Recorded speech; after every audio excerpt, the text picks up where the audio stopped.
Teachers की नहीं, बच्चों की स्थिति बहुत खराब है। छात्र को तो टीचर, मैंने आपके सामने कई बार उठाया है कि जाति के आधार पर नंबर देते हैं, रीजनलिज्म के आधार पर नंबर देते हैं, लेकिन जाति प्रमुख है। जाति के आधार पे टीचर नंबर देते हैं। जाहिर है कि सवर्ण लोग की लॉबी बहुत हावी है यूनिवर्सिटीज में, और एससी एसटी ओबीसी के प्रोफेसर जो होते हैं वो नंबर देने में भी कतराते हैं। उनको ऐसा लगता है कि हम नंबर दे दिए, कहीं पकड़े गए, कुछ हुआ। देखिए, टैकल करने के लिए बाबा साहब अम्बेडकर कहते थे कि self help is the best help. Oh great. हाँ, तो मजबूत बनिए। हम मजबूत बनिए, वो कहते थे। किताबों में लिखा हुआ कई जगहों पे बाबा साहब ने कहा है कि मुझे दुख देख कर की बात बड़ी गुस्सा आती है कि जो ये बार बार समस्या लेकर मेरे पास आते हैं कि ये समस्या है, मैं सबके अपर कास्ट का आदमी डिस्क्रिमिनेट कर रहा है। ये बाबा साहब का स्टेटमेंट है। वो कहते हैं तो ऐसे जिंदा रहने से अच्छा कि तुम मर जाओ। नमस्कार, मैं शंभू कुमार सिंह और आप देख रहे हैं नेशनल दस्तक। मेरे साथ प्रोफेसर विक्रम है, इलाहाबाद यूनिवर्सिटी के प्रोफेसर हैं, इतिहास पढ़ाते हैं। एक लंबा जीवन संघर्ष रहा है इनका। जेएनयू से सफर तय किया, इलाहाबाद यूनिवर्सिटी जिसको ऑक्सफोर्ड बोला जाता था, वहां पढ़ा रहे हैं और यहाँ भी खासकर डिस्क्रिमिनेशन के खिलाफ लंबी लड़ाई लड़ी। कभी कोई डर भय नहीं, तमाम झंझावत भी झेला है इन्होंने। लेकिन क्या आज भी कॉलेज यूनिवर्सिटी में जाति के नाम पर जो बायसनेस है वो कैसे खत्म हो?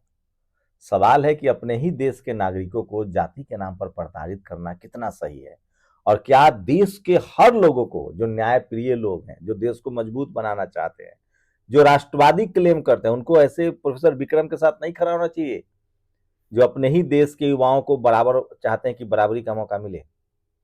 अभी बीबीए जो बाबा साहब अम्बेडकर यूनिवर्सिटी है, वहां एक दलित छात्र धरने पर बैठा है। रोहित वेमुला का केस आप सब लोग जानते हैं। तो सवाल है कि जातिवाद का खात्मा हो, कॉलेज यूनिवर्सिटी सबके लिए सुंदर जगह बने जहां से भविष्य निकले भारत के। प्रोफेसर साहब, ये जो लंबा आपका जो संघर्ष रहा कॉलेज यूनिवर्सिटी में, जो महीन जातिवाद है, जुडिशियरी, मीडिया, ब्यूरोक्रेसी, हम लोग मीडिया के जातिवाद पर शुरू किए, अब हर तरह के जातिवाद के खिलाफ बोल रहे हैं। आप जो कॉलेज यूनिवर्सिटी में जो जातिवाद था, अब क्या लग रहा है? कुछ पॉजिटिव दिख रहा है? कुछ स्थितियां बदली हैं? रिकमेंडेशन भी बहुत सारी आई है। शंभू भाई, सबसे पहले आपको बहुत बहुत धन्यवाद। मेरी नज़र से पूछेंगे तो मैं बहुत ज़्यादा बदलाव नहीं देखता हूँ। अगर बदलाव देखना होता तो धर्मेंद्र प्रधान जी ने ही पार्लियामेंट में अपना ये डेटा प्रस्तुत किया था कि भारत में जितने भी यूनिवर्सिटीज़, लगभग 45 सेंट्रल यूनिवर्सिटी है, उसमें एक एससी का वाइस चांसलर, एक एसटी का वाइस चांसलर और 3 एसटी तो वही होगा कट्टी, जो वो जो मध्य प्रदेश में जो एक ट्राइबल यूनिवर्सिटी है वहीं, जहाँ पहले कट्टी मनी साहब थे। हाँ, तो उनके जगह पर कोई ट्राइबल डाला है या वहाँ भी कोई जनरल नहीं, है? अभी वहाँ जनरल है। वहाँ ओ, तो जनरल कहाँ ट्राइबल वाइस चांसलर कहाँ के हैं अभी, अगर मेरे ख्याल से इन्फॉर्म? सिक्किम के या कहीं के हैं, सिक्किम के। बस हाँ, मुझे मात्र एक ट्राइबल है अभी, और एक शेड्यूल कास्ट के एक वाइस एक चांसलर, वो कहाँ है? ये पता करना पड़ेगा कहीं पे है। बाप लेकिन डेटा के अनुसार एक एससी के, एक एसटी के, 3 ओबीसी के वाइस चांसलर सेंट्रल पैनल में, सेंट्रल यूनिवर्सिटी में। तो आप इसी से समझ सकते हैं, डेटा से ही समझ सकते हैं कि जातिवाद। प्रोफेसर कितने होंगे एससी एसटी? प्रोफेसर भी बहुत कम है, मतलब उसके जो डेटा आप तो देखेंगे दिया था सरकार ने अभी हाँ, डेटा 44-44 के हाँ, आसपास है। हाँ, ओबीसी की भी स्थिति बहुत अच्छी बहुत नहीं है। बहुत खराब है, बहुत खराब है। सोचिए, जो इस देश की जो 90% आबादी है, उसके वाइस चांसलर तक नहीं बनने देते हैं लोग, प्रोफेसर्स नहीं बने, प्रमोशन भी रोक देते हैं। अगर गलती से आपने नॉट फाउंड सुटेबल से आप निकल गए अरे सर, और इस असिस्टेंट प्रोफेसर बन गए तो एसोसिएट नहीं बन पाएंगे। मेरा खुद रुका हुआ है। मैं किसी को क्या कहूँ, मैं पिछले कई वर्षों से प्रमोशन रुका तो पड़ा जो है। लोग गुपचुप रहते हैं, चुपचाप सब सहन करते रहते हैं, उनका हो जाता है प्रमोशन? नहीं, उनके साथ भी डिस्क्रिमिनेशन होता है। ऐसा नहीं है कि उनके साथ नहीं, उनके साथ ज़्यादा होता है, पर वो बोलना नहीं चाहते। उनको लगता है कि यूनिवर्सिटी के वाइस चांसलर के मैं खिलाफ बोलूँगा तो जो कुछ मिल रहा है वो भी नहीं मिलेगा। तो जो कुछ मिला हुआ है उसको बचाने के चक्कर में वो रहते हैं, जो कुछ मिला हुआ है। तो ये स्थिति बहुत खराब है, केवल टीचर्स की नहीं, बच्चों की स्थिति बहुत खराब है। छात्रों का क्या है? छात्र के साथ तो मान लिए प्रोफेसर के साथ तो नौकरी के चलते डिस्क्रिमिनेशन है, छात्र को तो कम से कम पढ़ने, वो लोग सोचते हैं कि यही पढ़ लिख जाएगा तो फिर बन जाएगा। हाँ, छात्र से तो और भी बुरा स्थिति होती है। छात्र को तो टीचर, मैंने आपके सामने कई बार उठाया है कि जाति के आधार पर नंबर देते हैं। अगर लड़की सुंदर है तो उसके आधार पर नंबर देते हैं, रीजनलिज्म के आधार पर नंबर देते हैं, लेकिन जाति प्रमुख है। जाति के आधार पे टीचर नंबर देते हैं। जाहिर है कि सवर्ण लोग की लॉबी बहुत हावी है यूनिवर्सिटीज़ में, तो वो अपना नंबर देते रहते हैं, चूँकि सवर्ण है तो दे देते हैं। और एससी एसटी ओबीसी के प्रोफेसर जो होते हैं वो नंबर देने में भी कतराते हैं। उनको ऐसा लगता है कि हम नंबर दे दिए, कहीं पकड़े गए, कुछ हुआ। तो वो दायरे में रहते हैं, दायरे लीगल में, लीगल हाँ, दायरे में। दायरे में तो रह अच्छी करके। बात है ना नहीं, ठीक भाई, है। आप जातिवाद के खिलाफ लड़ रहे हैं तो ये थोड़ी कि जातिवाद करने लगिए। नहीं, मैं उसकी बात करता हूँ। अमर्त्य सेन ने एक बार कहे थे कि उन्होंने एक थ्योरी दिया था, social of efficiency Amartya theory दी। सेन को है ये सब बात पता भारत में कास्टिज्म को लेकर? अमर्त्य सेन, देखिए अब शशि थरूर मैंने तो के, ये एक लाइन सुना है बाबा साहब पर, उन्होंने कहा कि he was the great economist. No, he was the father of economics. Economist. और आश्चर्य की बात है कि शशि थरूर ने अभी किताब में लिखी है कि he was the father of economics. और जब भी इकोनॉमिक्स की क्लास चलती है या इकोनॉमिक हिस्ट्री पढ़ाई जाती है तो बाबा साहब को नहीं पढ़ाया जाता, जबकि वो कह रहे हैं कि इकोनॉमिक्स, एडम स्मिथ को आपने कह दिया कि फादर ऑफ इकोनॉमिक्स। तो अगर एडम स्मिथ को फादर ऑफ इकोनॉमिक्स कर रहे हैं और बाबा साहब ने उससे बेहतर विषय उसी इंग्लैंड में जाकर लिखा, ये भी नहीं कि भारत में रहकर लिखा, इंग्लैंड में जाकर लिखा। उन विकट परिस्थितियों में एडम स्मिथ को तो सारी सुविधाएं प्राप्त थी, बाबा साहब को तो कोई सुविधाएं प्राप्त नहीं थी। वो तो स्कॉलरशिप पे, जब भी विदेश गए स्कॉलरशिप पे गए, और उसके बावजूद तो भी बाबा साहब को कोई कहाँ नकार पाएगा? आप तो इतने बड़े ग्लोबल वो लीडर हो गए हैं, इकोनॉमिस्ट हो गए हैं, ग्लोबल सोशल लीडर हो गए हैं। नहीं और नहीं नहीं नहीं सर, कॉन्स्टिट्यूशन तो वो उनको पॉलिटिकल, नकारना। वो पॉलिटिकली। हमें बताइए, जो ये जो लखनऊ में छात्र धरना पर बैठा है, रोहित वेमुला का केस है, इसको कैसे, जो छात्र इस वीडियो को देखें, कॉलेज यूनिवर्सिटी में हैं, चाहे वो इंजीनियरिंग कर रहे हैं, मेडिकल कर रहे हैं, किसी भी तरह की पढ़ाई कर रहे हैं, वो कैसे टैकल करें? क्योंकि आपने दोनों झेला है, आप पढ़ा भी रहे हैं और पढ़ने के दौरान, चूंकि जेएनयू में थोड़ा ठीक ठाक था माहौल, या वहां भी तो महीन था, थोड़ा महीन महीन था, था, महीन था। इंटरव्यू में नंबर काटते थे, नंबर काट। तो कैसे टैकल कैसे करें? आप देखिए, क्या एडवाइस करेंगे? देखिए टैकल करने के लिए बाबा साहब अम्बेडकर कहते थे कि self help is the best help. Oh great. हाँ, तो वो, मजबूत बनिए। हम मजबूत बनिए, वो कहते थे। किताबों में लिखा हुआ कई जगहों पे बाबा साहब ने कहा है कि मुझे दुख देख कर के बात बड़ी गुस्सा आती है कि जो ये बार बार समस्या लेकर मेरे पास आते हैं कि ये समस्या है, मैं सबके अपर कास्ट का आदमी डिस्क्रिमिनेट कर रहा है। ये बाबा साहब का स्टेटमेंट है। वो कहते हैं तो ऐसे जिंदा रहने से अच्छा कि तुम मर जाओ, तुम मर जाओ। तुम इस तरह से क्यों जिंदा हो कि अपनी मदद खुद नहीं कर सकते? अगर कास्ट सिस्टम की समस्या यूनिवर्सिटी कॉलेजेस में बाहर है तो आपको आप लड़ना पड़ेगा, लड़िए आप खुद। लड़िए, हाँ, मैं भी खुद यही कहता लड़िए। हूँ लोग से, मुझे भी बहुत फोन करते हैं कि ये हो रहा है, हम कहे कि भाई आप भी हार मांस के बने हो हाँ, थोड़ा लेकिन सिस्टम उनके खिलाफ, सिस्टम इसके बावजूद भी सर, सिस्टम तो हमारे ज्योतिराव फुले साहब के खिलाफ था, लड़े ना। सिस्टम तो डॉक्टर बाबा साहब अम्बेडकर के खिलाफ था, लड़े कि नहीं लड़े? सिस्टम तो वोल्टेयर, दिदरो, वॉन्टेस्क्यू के खिलाफ था, फ्रांसीसी क्रांति के पूरे खिलाफ था। लेकिन सिस्टम को तोड़ कर निकलने वो लोग, ऐसा तो नहीं तक नहीं था। उनसे आप प्रेरणा लीजिए। थॉमस पेन की बातों से प्रेरणा लीजिए। Thomas pen rights of man जब डिक्लेयर किया गया, बाबा साहब ने महार्स सत्याग्रह के आंदोलन के समय भी डिक्लेरेशन ऑफ ह्यूमन राइट्स की बात की थी, बाबा साहब ने कही थी। और ज्योतिराव फुले साहब ने किया था, उनकी पत्नी ने किया था, हमारी माता सावित्रीबाई फुले ने किया था। लोग क्यों मनोवैज्ञानिक रूप से हम लोग कमजोर हो जाते पड़ जाते हैं? मनोवैज्ञानिक वो साइकोलॉजिकल असल प्रेशर। में दिक्कत है कि हम हमेशा नेता ढूंढने की प्रयास करते हैं कि कोई आएगा। हम भगवान में नेता ढूंढना शुरू किए कि भगवान आएंगे, हमारे दुख को तकलीफ दूर करेंगे। वहां पे हमें कमजोर बना दिया गया। जब लीडरशिप देखे तो हम पर्टिकुलर पार्टी को समझ ले को हमारा दुख तकलीफ दूर करेगा। बाबा साहब तो ऐसा नहीं कहे। बाबा साहब बार बार कह रहे हैं कि अपनी की समस्या है तो आप लड़िए। पूरी दुनिया ने क्या नाम है, जो भी लड़ने वालों का लड़ने सम्मान वाला किया है। सम्मान किया। ये आपका देखिए Martin Luther king, Martin Luther king जब भारत आए, केरला गए, तो केरला में उनको किसी ने कहा कि you are untouchable from America. तो उनको बड़ा टेंशन हो गया कि मुझे अनटचेबल क्यों कर रहा, अनटचेबल क्यों कर रहा। जब प्राइम मिनिस्टर से मिले, प्राइम मिनिस्टर से जब मिले तो उनको रात भर वो सोचते रहे कि अनटचेबल हमको क्यों कहा गया। बाबा साहब के साहित्य के बारे में सब लोगों ने बताया उनको।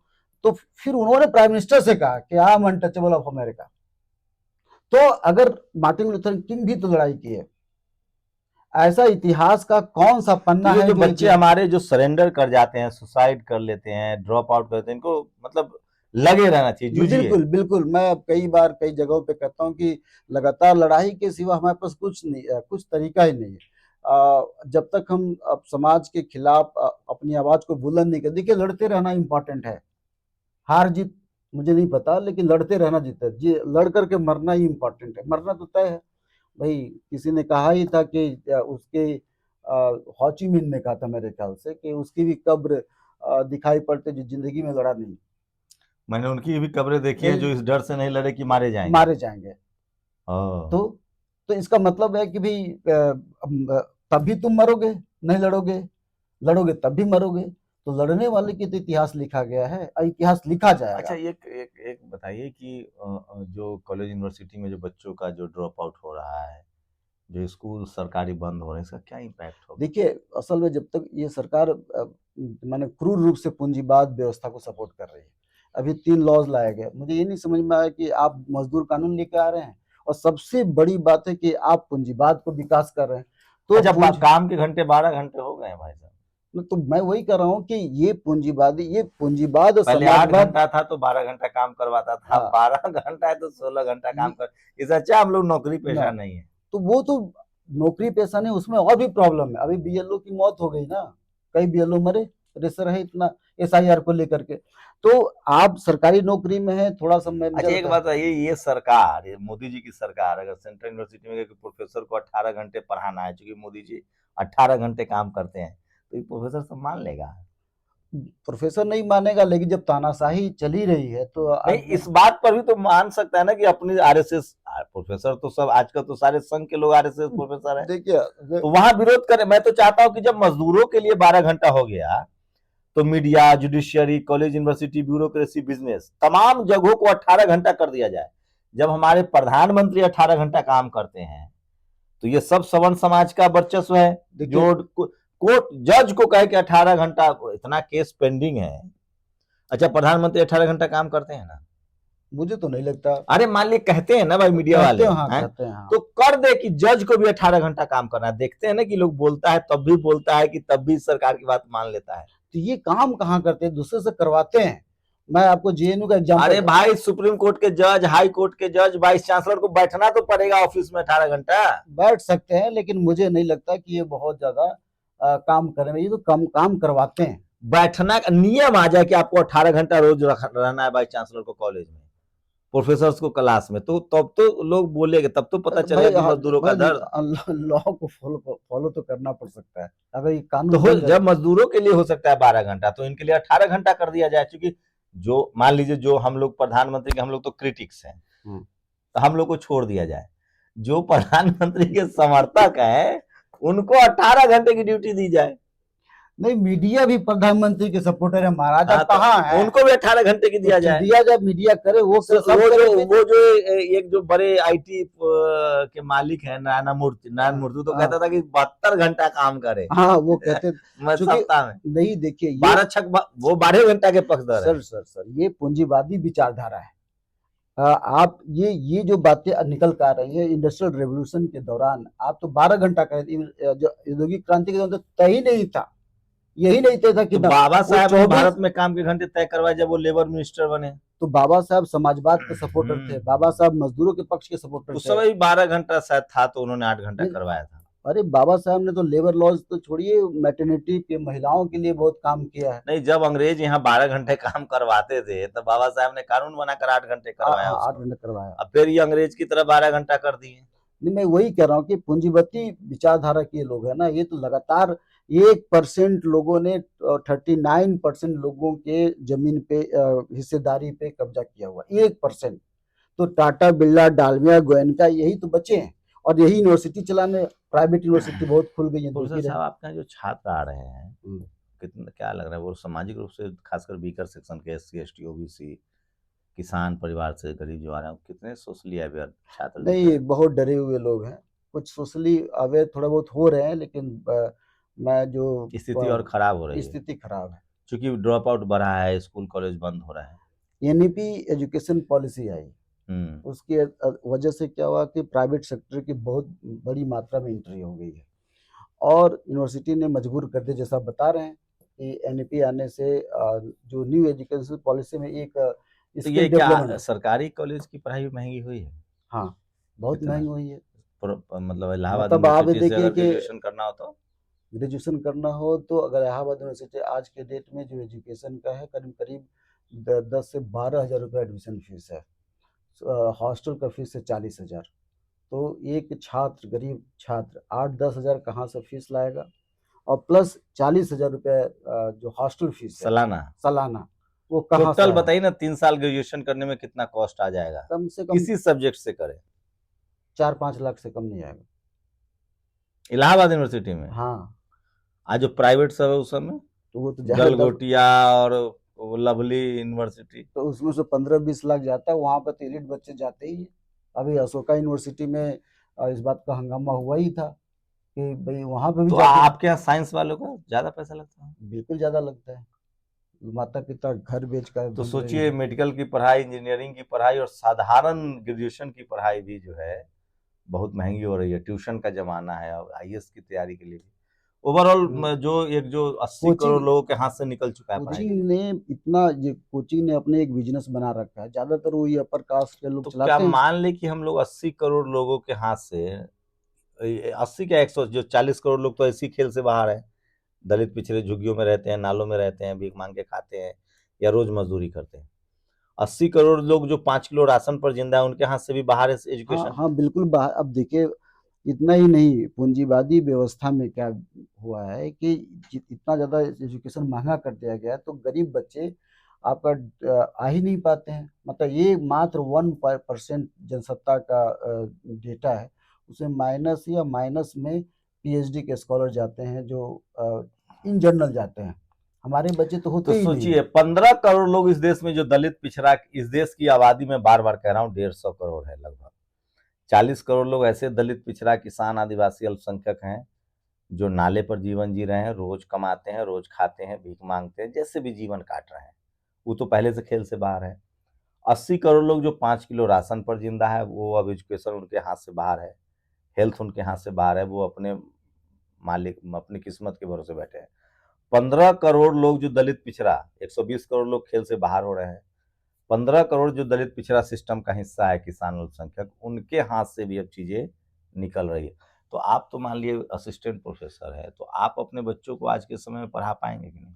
देखिए, जैसे तैसे। जैसे एक असिस्टेंट प्रोफेसर भी लोन पे जीता है, कार लोन पे, घर लोन पे, फैमिली लोन पे, जो हेल्थ है उस पे लोन पे, सब लोन पे है। मतलब एक सिंपल फैमिली से आने वाला, खासकर एससी एसटी का, तो जिसके ये, पास कोई बैकग्राउंड नहीं हाँ, है। और उसपे से सरकार क्या करती है कि वेतन आयोग लेकर आती है, तो आपका वाटर का पैसा बढ़ा देती है, इस मकान का किराया बढ़ा देती है। अब तो ये सुनने में आ रहा है कि जो इस रूम का लाइट है उसकी भी व्यवस्था प्राइवेट वाइस चांसलर करने जा रही हैं। अगर ऐसा सुना है, अगर ये सत्य है, तो आप इतना आसानी से जो रूम लाइट जला ले तो वो जला नहीं पाएंगे। तो ये ऐसा इसलिए कि ताकि प्राइवेटाइजेशन का बढ़े।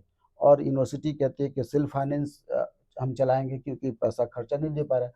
और ये जो यूजीसी है वो कहता है कि आप लोन लीजिए।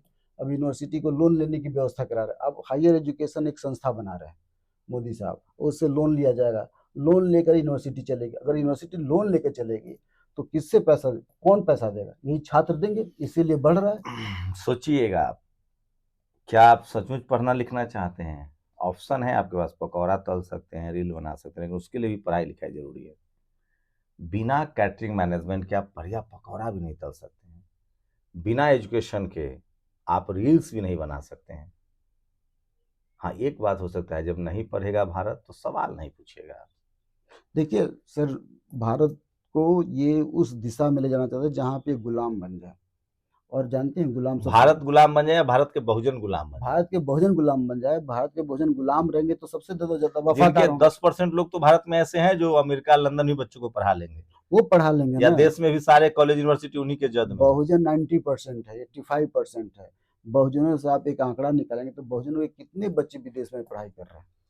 चलिए, तो बहुजन समाज, मेरी कोशिश है कि भाई आपको जागरूक किया जाए, आपको सचेत किया जाए। अपना वोट पढ़ाई लिखाई, स्कूल, अस्पताल, दवाई के लिए कीजिए। नहीं तो हम, हमारे जैसे लोग, प्रोफेसर विक्रम जैसे लोग तभी तक लड़ पाएंगे ना जब तक सिस्टम में है। नहीं रहेंगे तो आप ही को लड़ना पड़ेगा। शुक्रिया सर, हमसे थैंक यू, बातचीत करने के लिए। धन्यवाद।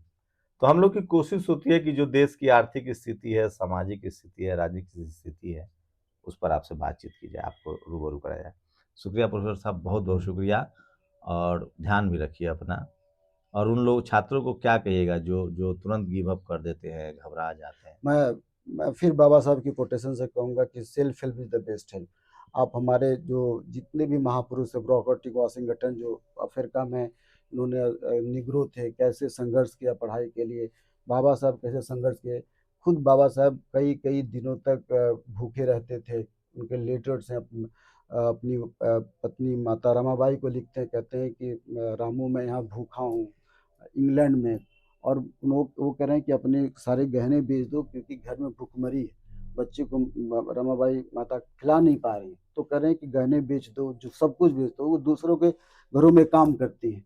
तो अगर ऐसा व्यक्ति स्ट्रगल करके वहाँ पे पहुँच सकता है, तो मैं आपके चैनल के माध्यम से उनसे यही कहूँगा कि बहुत से लोग बंधा मजदूरी किए, हरवाही किए, कर रहे हैं लगातार और अपने आप को आगे बढ़ा रहे हैं। तो हमारे महापुरुषों से जीवन की ये सीख मिलती है कि आप भी स्ट्रगल को कभी न छोड़िए।